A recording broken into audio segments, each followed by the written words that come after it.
Well, it's with pleasure that I introduce Josh Brooks this afternoon. I suppose I was chosen, in fact I'm quite sure I was chosen to introduce him, not because I've met him before.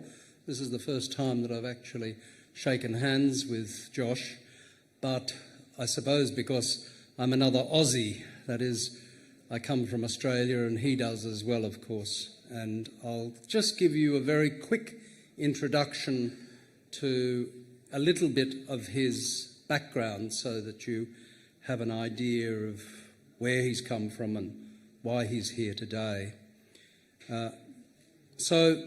Veteran Australian ecologist, Pitchandikulam Forest, Auroville, Mr. Josh Brooks grew up in the Australian state of Tasmania, a place full of wild natural beauty, and he came to Auroville in 1970 after living in Europe and Africa.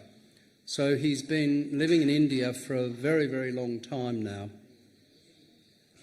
He joined the early pioneering efforts in land restoration at Auroville and founded the Pitchandikulam community in 1973, which is now a vibrant 60-acre forest with 800 species of plants in the grasslands, a nursery and an ethno-medicinal forest. In 2002, he embarked on environmental education to the villagers by setting up Pitchandikulam Environment Education Centre in a village near Auroville. Anyone who's not familiar with Auroville, of course, it's near the city of Pondicherry in, 150 kilometres south of Chennai. He also founded Pitchandikulam Forest Consultants, and this is a business unit to provide environmental restoration services and is currently directing the restoration biodiversity at Adya Ponga in Chennai. So today, Josh is going to be speaking to us about remembering the future garden. So it is with great pleasure that I hand over to Josh Brooks. Thank you.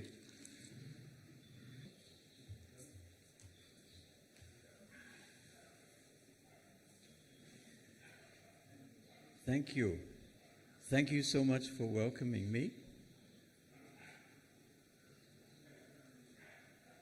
As was explained, I've been here in South India since 1969. I'm really just an old gardener, and in that role, I used to come here to this garden in 70, 71, 72, those early years of Auroville, and to collect seeds from the beautiful trees that were here. In the last decades, we've brought seedlings from our forest and we planted them together with a friend called Krishna, who was looking after part of the garden. So there's been this continual contact. When I say remembering the future garden, I think one vision, the aspiration is that the gardens of the planet come back, and the gardens somehow are really being destroyed, whether they're big gardens like the Amazon or small gardens. There's a problem. And I think we can all remember, we've got that cellular memory of being in a garden. It might have been the Garden of Eden. It might have been wonderful Muslim gardens. Gardens throughout history have been the points of change. I think of the sacred gardens of Italy. And my talk today, I hope it's going to be okay, because I have to share a little bit about sort of me. What brought me to this point where I've been sort of gardening in South India.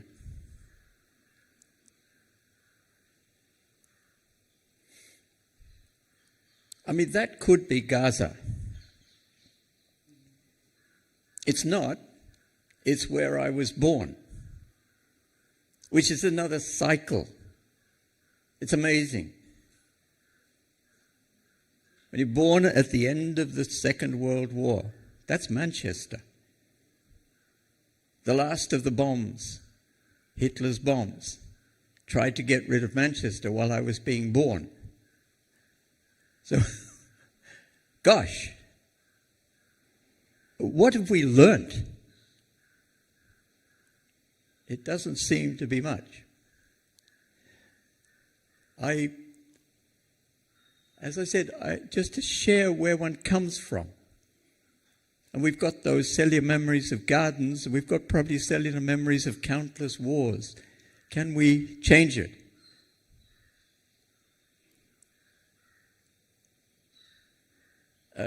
England wasn't such a wonderful place to be after that trauma of that great war. And my parents took me as a little boy in a boat to Australia, to Tasmania.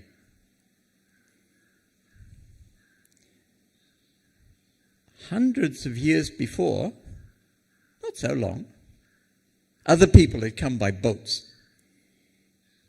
Yeah, it might have been the Dutch, it might have been the Portuguese, it might have been the French, and of course the English. And they came to this place called the Great Southland. They supposedly discovered it. They said it was empty. They said it was empty. Another misconception.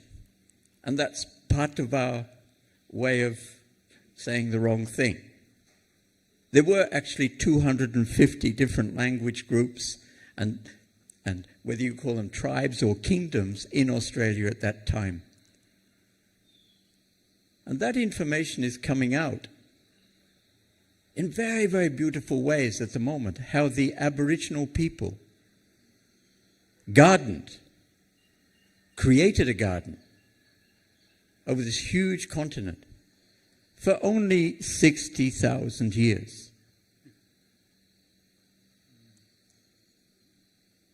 They grew rice. They grew yams. They farmed fish. All of this is left out. The land was so fertile that the bullock drays of the early settlers couldn't even get across it.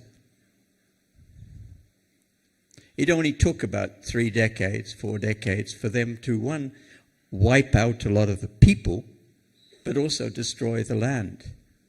But that garden, and it really was the biggest garden on the planet, in harmony.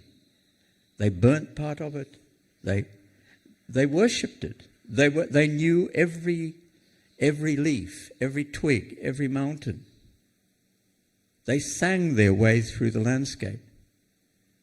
It only took those few decades and it was destroyed. So, this is where I grew up. We grew up in Tasmania, where actually they had destroyed the oldest people on the planet in 60 years. The last full-blooded Tasmanian Aborigines, the oldest people on the planet, died in 1870.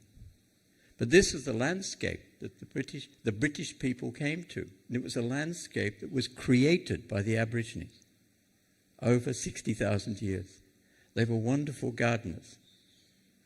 And they lived in harmony with the nature and with themselves.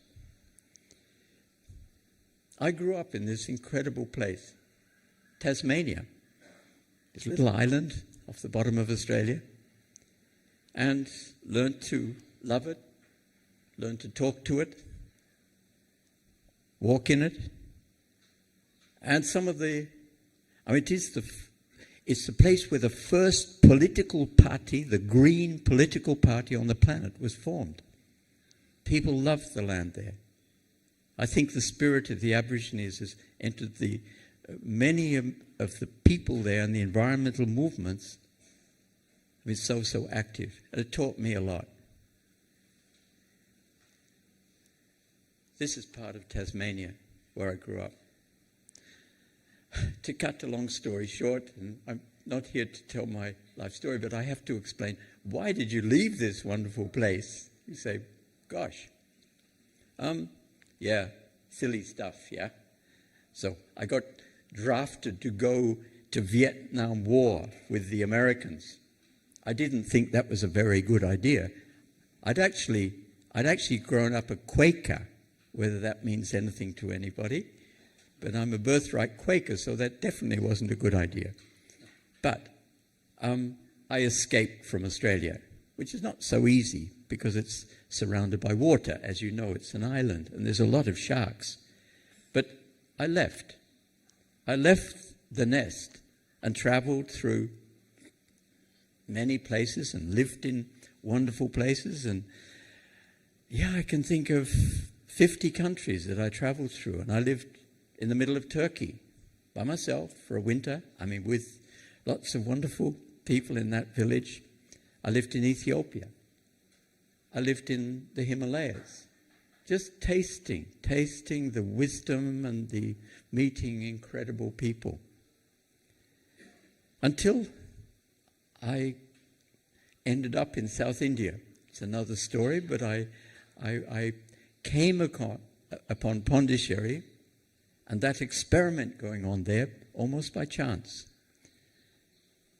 But coming to South India and seeing this extraordinary culture, this keystone culture of the planet, and living, that it was alive and well. I lived in Tiruvannamalai at the Ramana ashram, and we all know how incredible Tamil Nadu is. And there, it had been a year before I got to Auroville that this strange experiment was going on. And this wonderful woman, the mother, had had this dream, a dream of a township, of a community based on love. And well, you all know about that.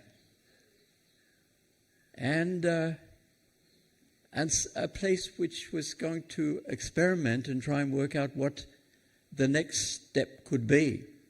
Because that is the problem, isn't it? We're sort of stuck in this way we think and the way we...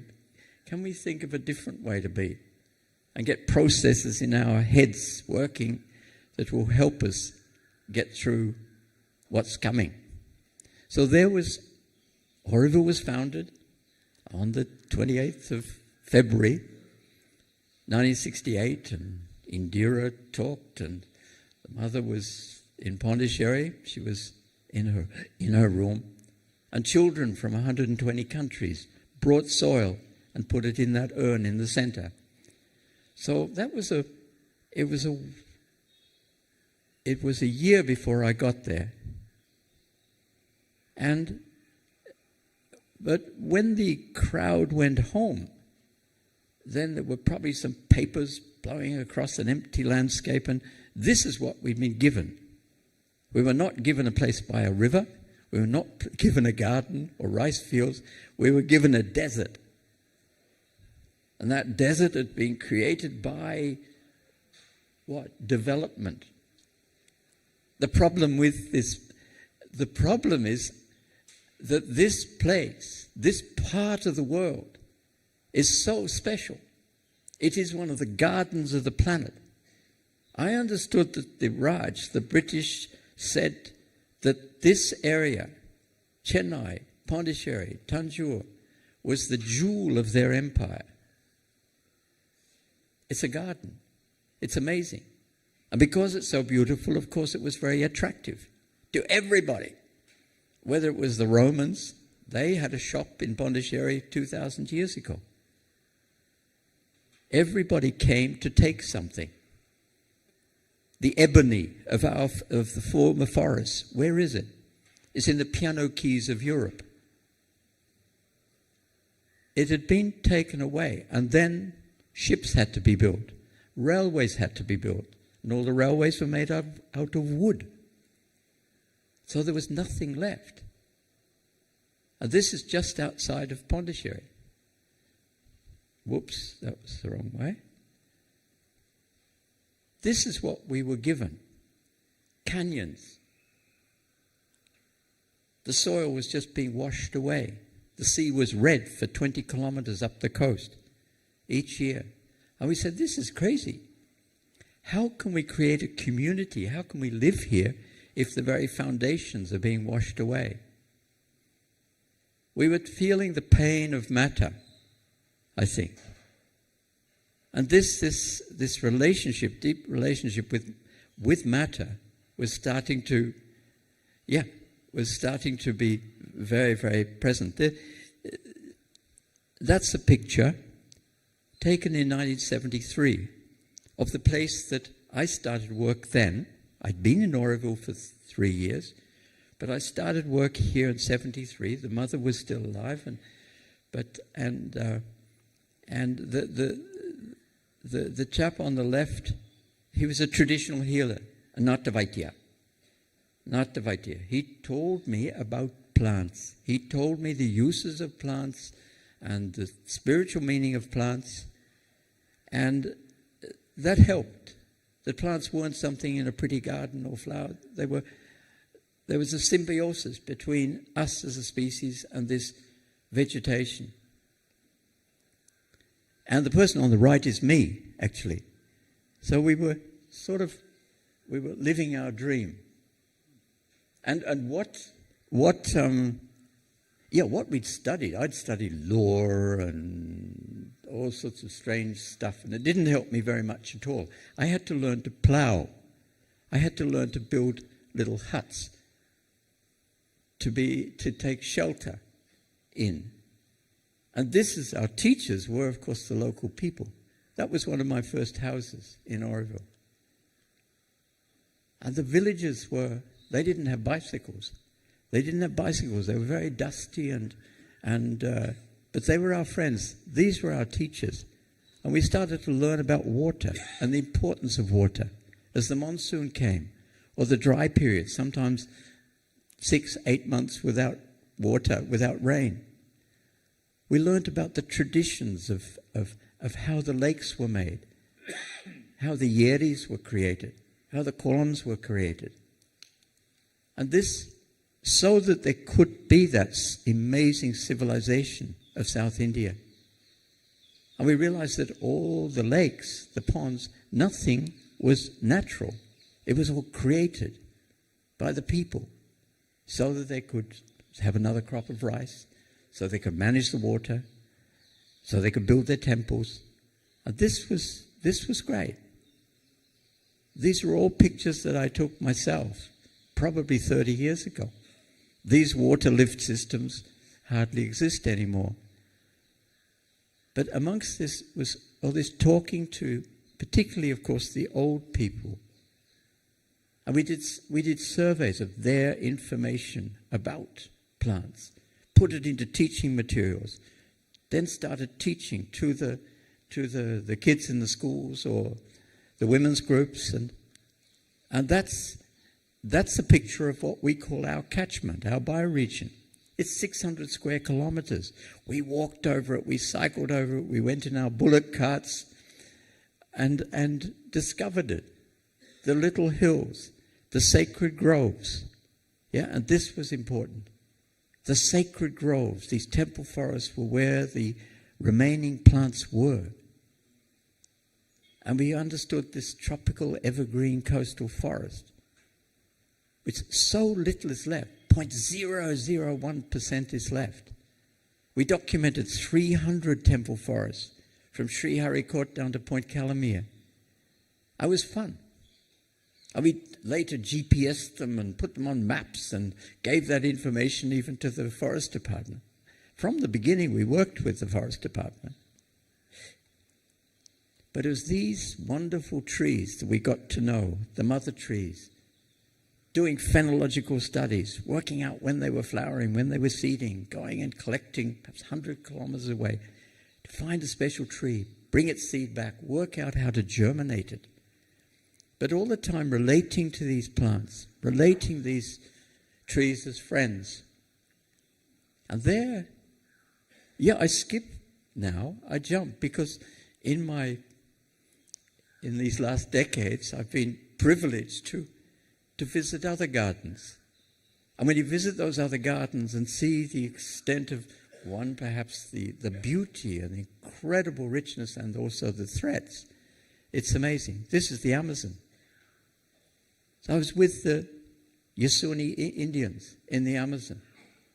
And when you're with these sort of people who were in a place where there's 200 different sorts of snakes, but they know all the plants, and they don't want outside people to come. They call their area the intangible zone, and they'd really like to be left alone to live there. This is still going on, as well as Manhattan. That's what's amazing. We're extraordinary species. But this was my experience there in this forest. It's very, very deep. If you ever get to the Amazon or some of the other extraordinary forests, the remnant oak forests of England or the little bits of forests in Europe, and most of it is gone, as we know. The Amazon is still there. Or to be with people like the Bushmen, where we came from. We came from there, that part of Africa. These Bushmen who know everything in their environment, just like the Aborigines do. When they sing their way through the environment, they know where they are. An Aboriginal or a Bushman does not need a compass. And definitely doesn't need a GIS or GPS. They know where they are. And do we know where we are? That's, I think, the question. But these people are incredible. Yeah, I mean, look how old they are. And to be with them is rather, it's humbling. It's humbling. Back in South India, of course, the stories are carved, written on the temple walls. So that 1,000 years ago, the sages came together, the poets came together. The poets, they came together in the temple and they sang for days, weeks on end. And then the poems were put on the temple. And those poems tell you about the biota, about the animals and the plants of that time. This is the record. It lasts much longer than definitely a floppy disk or probably your cell phone, that information. It's there. In our studies, we have an archaeologist who works with us, a young archaeologist, Auroville, and we're studying all the time what's been going on in this area since 10,000 years. Or just recently, 3,500 years ago, the megalithic Dravinians. And this is exciting. And it comes right back into our teaching programs. Because we teach environmental education, let's call it that. We actually teach in about 40 schools in Chennai. But the first thing we say to people, do you know where you are? Sense of place. Sense of place. Do you know your history? Not just about what's going on in Delhi or there or whatever, but where are we? And that, I think, is the most fundamental thing to get through to kids, where they are, and to be proud of where they are. We work with the French Institute, the palm leaf manuscripts, which, of course, the Society knows well about. All that information is there, putting it perhaps onto computers, but we have quite a collection even ourselves, particularly of medicinal information. But through all this, it was collecting seeds. Seeds are the future, and seeds are a clue to that future. We collected seeds, we grew our seedlings, and our forests grew, our little forests, and then deep forests, and now they're thick, and as he was saying, there's about 800 species in this forest of 75 acres. And it's become a teaching place. It's part of the Auroville Greenbelt. It's one section of the Auroville Forest Greenbelt with its animals, its insects. Yeah? And this is the place that we've nurtured, that I've stewarded. It's not mine, because if you know Auroville, nothing belongs to us, which is quite an interesting concept, but it's quite exciting. And so, in this last, 50 years, we've transformed that into this. That's the work of sort of Auroville. We learnt our song, teaching, sharing with other people from way back. In the 80s, we were starting to work with schools, work with women's groups. And one experience was in a school north of Auroville, out in ordinary Tamil Nadu. We wanted to get away from the sort of magic mystery theatre of Auroville with all its foreigners, and now there's lots of pizza shops and it's all very modern and this sort of nonsense. It's great. But we wanted to get and test what we'd learned in Auroville, I think, some of the tenets in an ordinary Tamil Nadu village. And it's very ordinary. It's caste, everybody's fighting and but it's also got its simplicity and its beauty and its deep, deep knowledge of looking after the land. So we went into a school of Nadikupam. It was known as the worst school in Tamil Nadu. 10% pass rate, 2 trees, 500 kids, few teachers, couple of sheds, no water and no toilets. Yeah? Sort of typical South Indian rural school. And we changed it. Of course, now it's more than 90%, 95% pass or whatever. But the first thing was we built an environment centre. What we sort of come to say is a blue-green centre. That's about 25 years ago. And from there we taught hundreds of teachers, and in many schools, it's still there, still operates. It's an ordinary government high school. But this is our vision, our dream is to create more and more of these hubs of teaching. And they're also knowledge centres, and they're planning centres. But this happened there. And the kids planted lots of trees, and there's now a whole forest, and there's some 200 species in that school itself. And lots of programs went on. And this, teaching kids how to love nature and getting them totally involved. They're all hands-on teaching that we do. We don't give classes like that. We use street theatre. We use Villapat. We use all these methods that get the kids write the stories about their environment, about the lakes, about the forests. They visit the forest. They come to Auroville. They come to Chennai and see what we've been doing here. It's a sort of sharing. And this, and a lot of work with women's groups, medicinal plants, teaching that, and kitchen herbal gardens. And then a few years ago, was now almost 20 years ago, the people of Chennai, who run Chennai, the commissioner and others, they came to Auroville and said, look, would you come and clean up a big mess we've got next to the Adyar River? And it was this area which became then the Adyar Punga and the Tolkapia Punga. And we, for some reason, we said yes. We came up and it looked like Mission Impossible. There was nothing but garbage and rubbish. And we studied it. It was a time of tsunami. It was a time of change of government, Jayalalitha to Karunanidhi to, oh my God, it was very, very complex. And I'm just an old gardener from Auroville, and I'm not sure how. I did have a heart attack in the middle, but it's sort of understandable. You see by this that, yeah, that acquisition of 27 acres of Ray back there and the beginning of this incredible story where we are today. But this is part of the story of the Adyar, this wonderful river with its bridge, with whatever. So, we studied it. We studied it seriously, from Chenbrambakam right down to the estuary.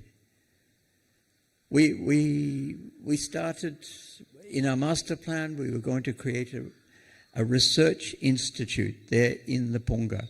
Because of a change of government, that didn't happen.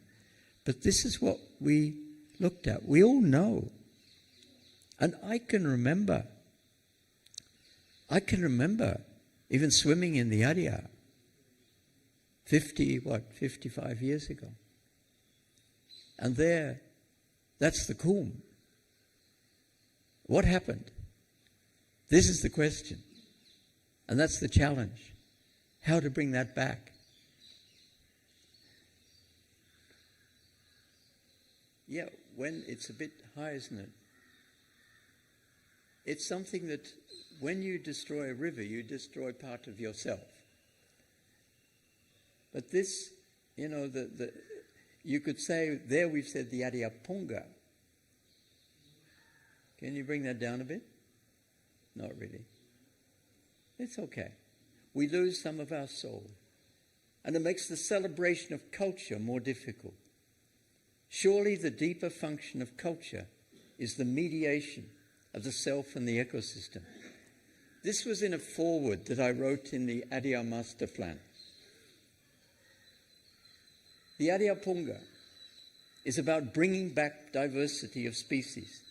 It is about bringing back richness where there is now pollution and degradation. As the genetic material of the Tamil flora and fauna gets diminished, we also become diminished. We knew how difficult this was going to be, but it's good to start. This was part of this master plan, and it involved Anna University, it involved a lot of studies, but what we were given was this big mess. We took out 60,000 tons of building rubble, garbage and rubbish and whatever, and transformed it into something else. This was a work of over about 10 years. We gave ideas. I remember showing this to Mr. Karunanidhi, and people can't believe, because the biggest problem I find is that nobody's got any imagination. And I think imagination is perhaps the best tool we've got. We don't sort of use it. We can imagine another world. We can imagine that beautiful world which we know is possible. And it's to believe that again, I think, is the critical thing. People have sort of given up, or this was the plan of Adyar. And you can see the detail we went through. We brought back the tropical forest, the grassland, the reeds, everything came back. There's a lot of science in this. So, and there you see, we put in the master plan, this will be a teaching place. Let's use the Adyar Ponga as a place for restoration ecology, to train all the gardeners that are needed to restore the hundreds of lakes in Chennai. That was our vision, and it's written in the plan. Environmental education, we feel, is critical. Sounds a bit dry as a term, but it's very, very deep. And you see, that's what we did. We changed it from that. The picture on the left was what it looked like when I signed a contract, that funny thing you have to do now and again to get something done. Their little hut was a biryani hotel. I mean, this is crazy. But we transformed it into that. It's fun transforming things. It's fun changing things.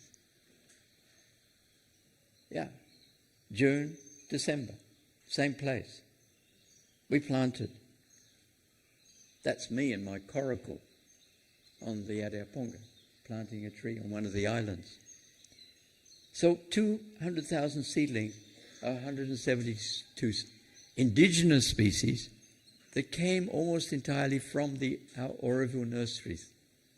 It was fun doing this. It was hard work, but we got it done. And gradually, everything started coming back. And things started eating each other. And when things start eating each other, like the bottom left there, then you know you're on the way. Yeah?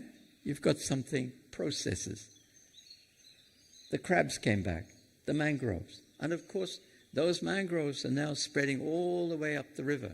We studied the mangroves here because this was the place where there still were mangroves. This was one of the best, this was a hot spot of biodiversity, the edge of the TS. It was wonderful.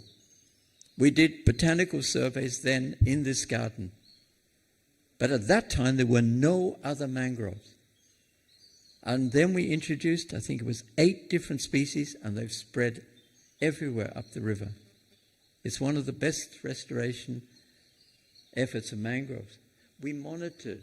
We had science with us to show what was happening. Yeah? And of course, we landscaped and not using cement, using natural stones. And we created an environment centre on an old building plinth that Mr. Kamaraj, he'd laid the foundation stones for. So we were allowed to. We rebuilt it and made it an environment centre. And that still exists and still works. Mr. Stalin was then the deputy CN. He used to come down every month.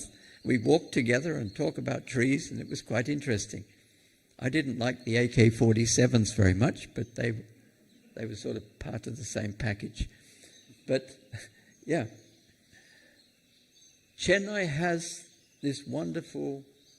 Yeah, here I do praise the administration. When the administration is good, when the officers are good, they're very, very good. And, yeah, it's worked. You can do things if you keep giving good ideas. That was every time we got stuck, I'd just give them some more good ideas and they'd sort of move on to the next thing. I think that's the way to go forward. But this is the sort of art that we brought into the Tolkapia Ponga, and we use it in many of our restoration works that we do. Yeah, and they're planning with the residents. We formed the Adiaponga, Friends of Adiaponga, and all the people around. We worked together with them on how to make compost and how to separate its source and things like that, because we needed the water. It's a wetland park. There should be water there, but it should be clean.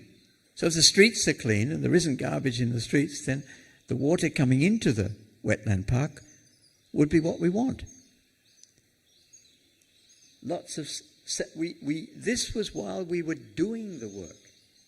We didn't put a green mesh around it and then open it one day. We invited everybody to come in. 60,000 people came to an exhibition that we had with the master plan, etc. So this, I think it's the way to work. These education programs were going on while we were restoring the Ponga. The kids planted trees. We had campaigns out in the supermarkets. Please use, cloth bags and not plastic, etc. Workshops on climate change. Fauna studies. And these were the programs that we did while we were doing the work of creating the Ponga. People couldn't understand, but the government supported this. That was the great thing. So from that, we made that. From that, the Kapagam Bridge, we made that. We'd never built a bridge before in our lives, but it was fun. And people started enjoying it. And those programs have gone on. You see, that's 18, 19. These programs, we bring kids to the small groups and do very, very detailed programs. that little girl on the right, what's she doing? You can't catch snakes in Tamil Nadu. You're not allowed to, right? So we went to the snake park, friends there, and collected lots of snake skins and then put them all the way through the park. And when the kids came, they went off and found some snake skins, came back and identified the snakes by the scalation. That's what she's doing. She's looking at the scales. That's good hands-on education. Lots of programs. And here, I think it's on the beach out here, all about turtles, etc. So we take the kids to Nanmangalam, they bring them out to the beach, etc. And there it's our team from the village school at Nadikupam who've come to Chennai, come to Adyar, and are doing programs with the kids here, teaching them how to do street theatre with environmental themes, the story of the Adyar watershed. What is a blue-green centre? That's that term, blue-green centre, that we've brought into the conversation. Of course, blue, green, water and trees. But it's a place where you can share this restoration process. It was just last year they asked me, look, what can we do about the Adyar River? The problem is, and here I'd say, we failed.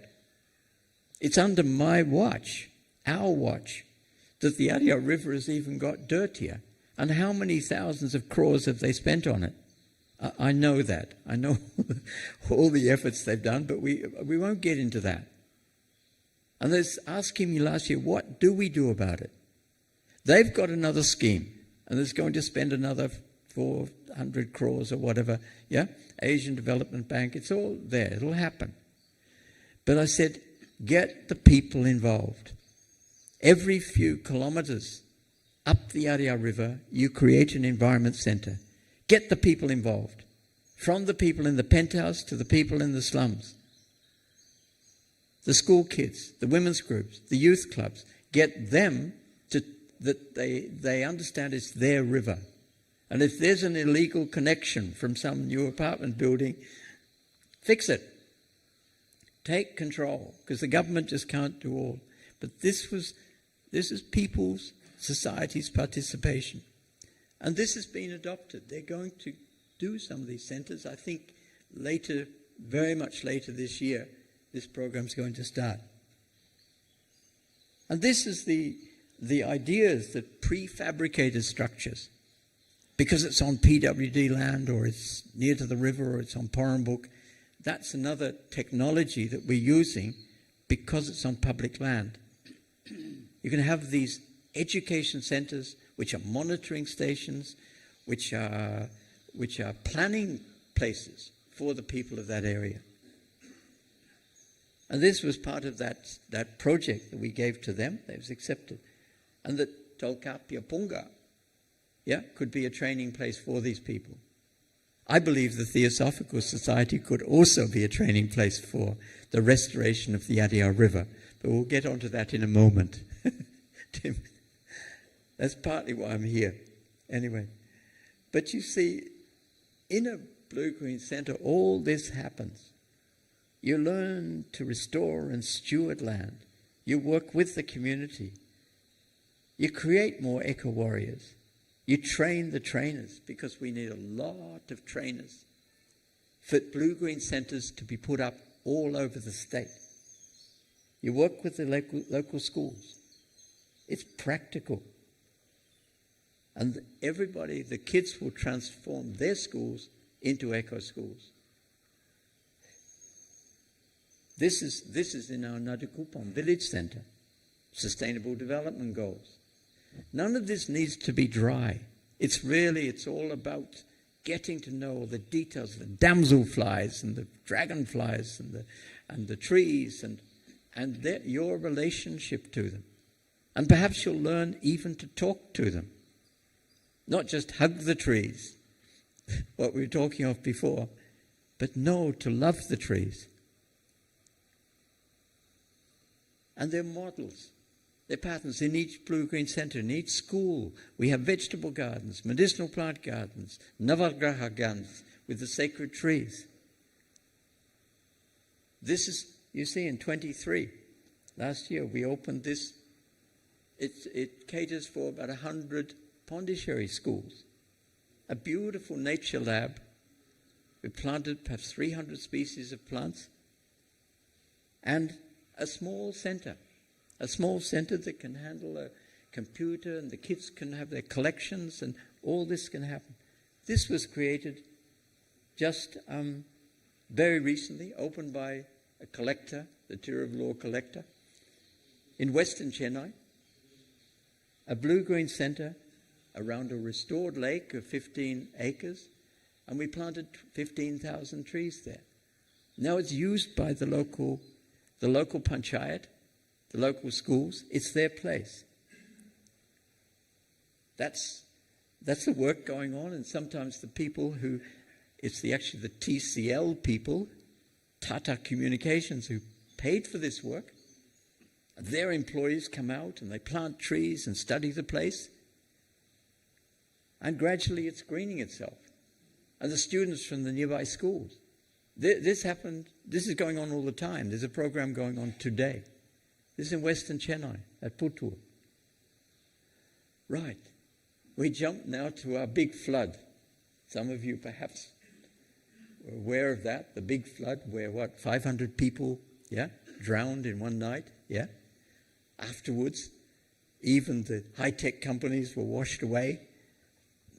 TCS, the second biggest company in India, they were very worried. They had to send all their people to Hyderabad to keep the show going.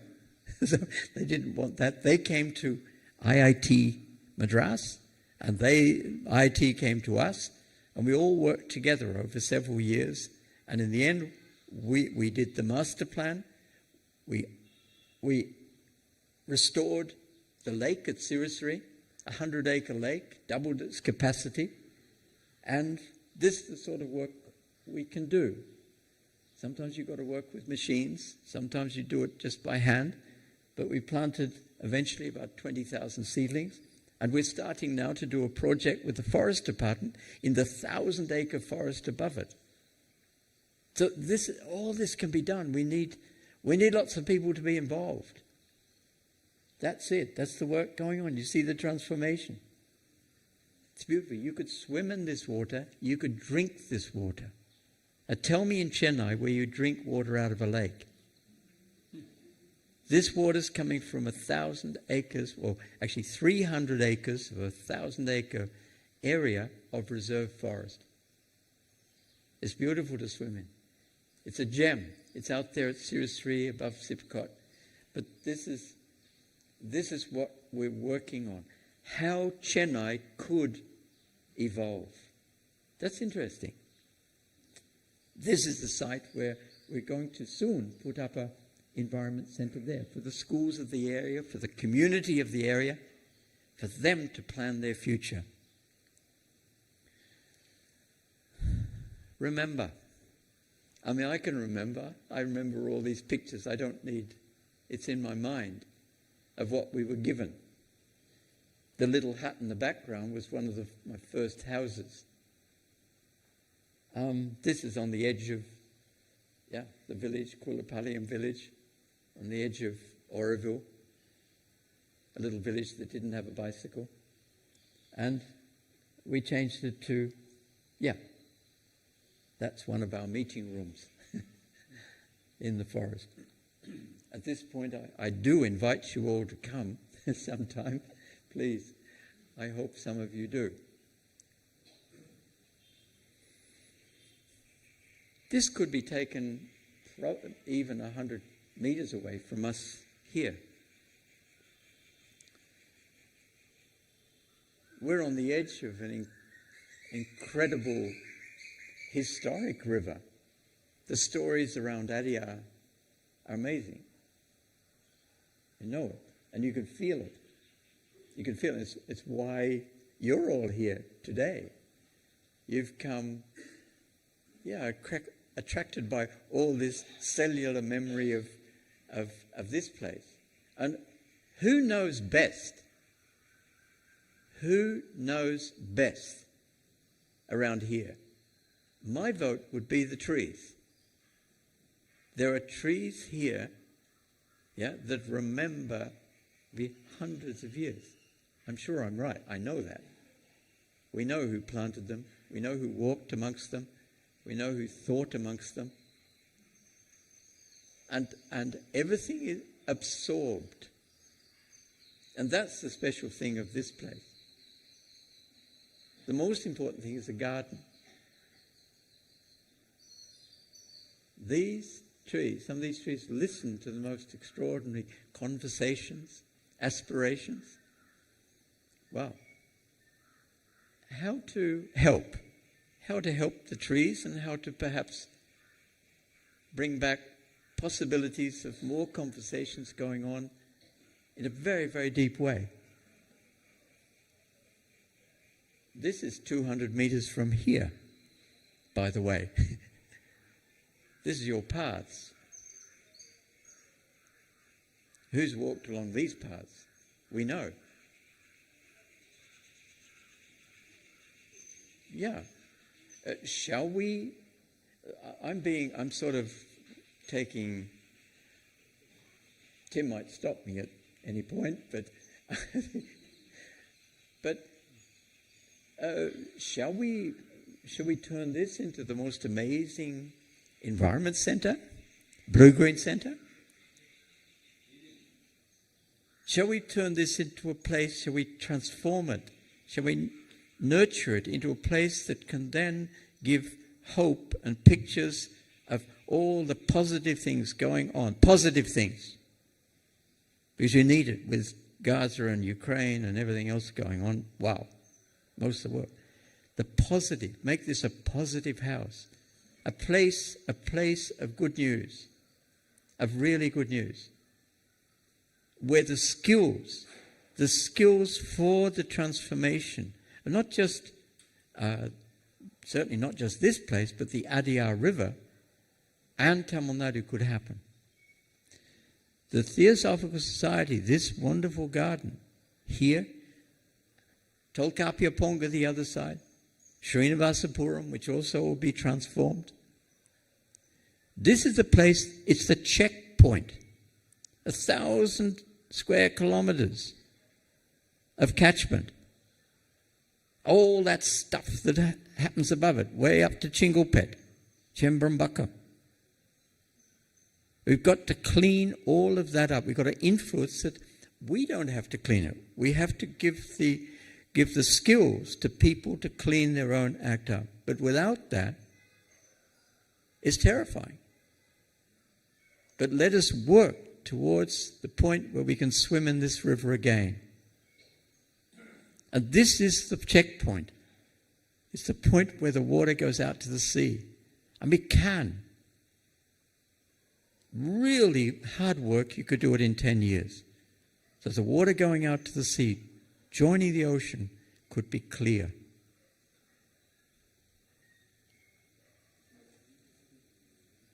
This is our little seed room in Pitchandikulam. Tim's been there. I just said, things like that, with all sorts of wonderful little collections and by children, about bioresources. This could be in the Olcott bungalow. We could transform it. We could make it really fun. Or, of course, other places. We know that there are spaces here that could be transformed into little teaching places, bigger teaching places. Perhaps the back. I'm talking about the back, aren't we, particularly?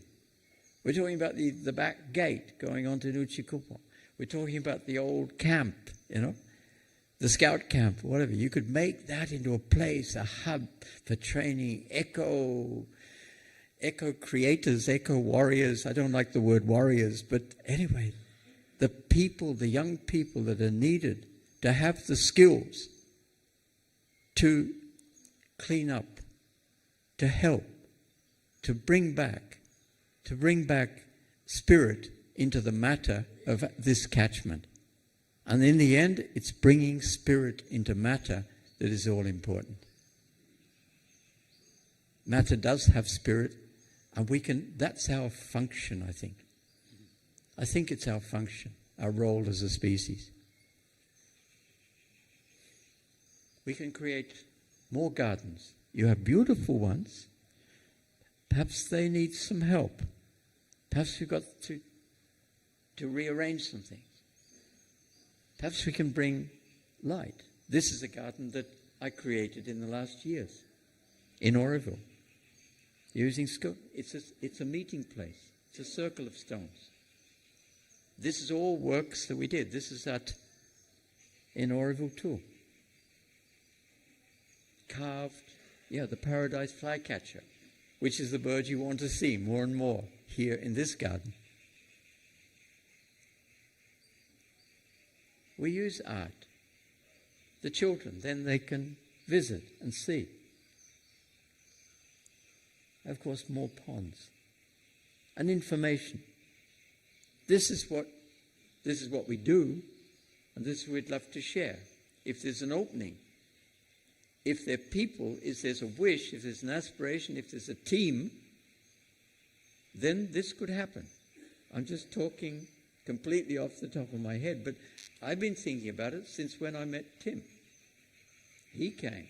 He came down to see our garden. He says, "Oh, this is interesting. Maybe we could do something together."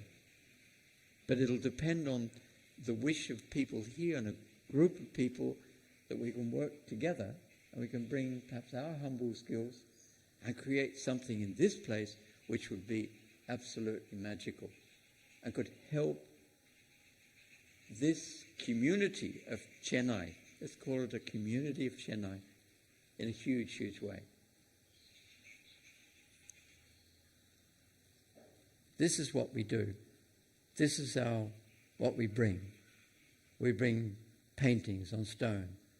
And we bring, our studies of whether it's the dragonflies, the damselflies, or the fungus.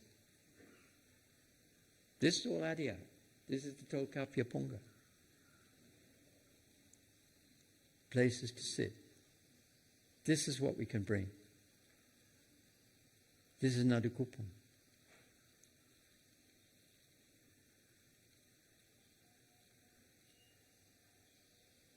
It's actually the flower that the mother called miracle. People would take flowers to her and she would feel their spiritual meaning. And this flower, the Memsalon, which is the real bush of the Coromandel flora, this wonderful Krishna blue, it's here. There should be more of it here. But this is what's needed. Miracles. And let's believe in miracles.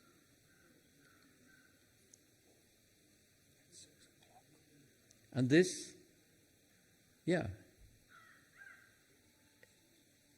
takes time, but you might as well start. And there's no real difference between the tiny, tiny dust-like seed of a banyan tree and the fully grown banyan, which of course you know well here. That's just the light of the evening sun on a banyan. But there's not really a difference between the seed and the crown. It's just a matter of starting to do it. Thank you.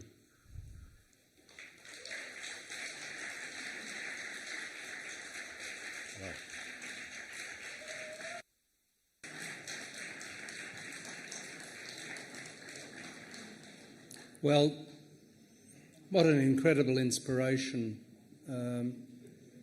I had wondered when I saw the title of the talk on the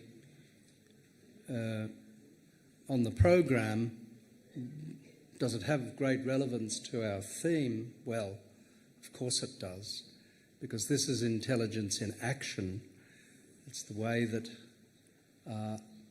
one person's dream, in a sense, has come to a reality, and that he has sensed the needs of the environment from the environment itself. And so I do want to offer our thanks to you for coming today, Josh. Wonderful to listen to you. We have a very small token of our appreciation, a couple of little books, Flowers and Gardens by C. Jinnarajadasa, and also Invisible Helpers by C.W. Leadbeater. So let's hope that that also is a little help in your work into the future as well. But please give another round of applause to our speaker. Thank you.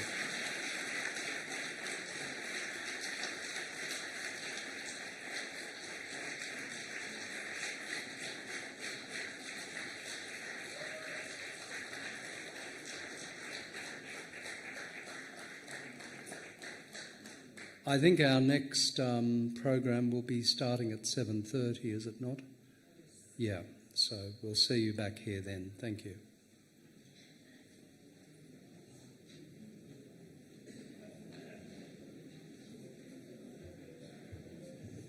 Just to let everyone know that the white box here on the